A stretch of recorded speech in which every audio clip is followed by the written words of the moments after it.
Kim Chu napasigaw nang makita ang ginawa ni Jong at Darren Espanto. MMFF parade nila Vice mamaya na.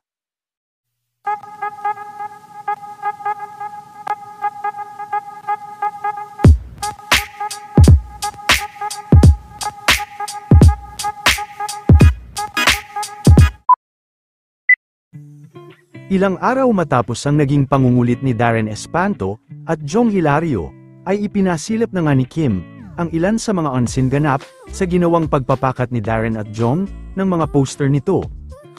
At noindang naman si Kim, na hanggang sa CR ng mga lalaki ay nakaabot na rin ang kanyang poster. Kaagad naman na pananggigilan ni Kim si Darren Espanto.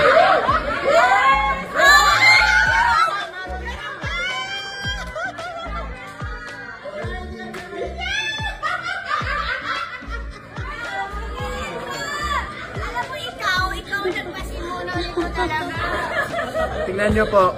Pero maganda naman siya.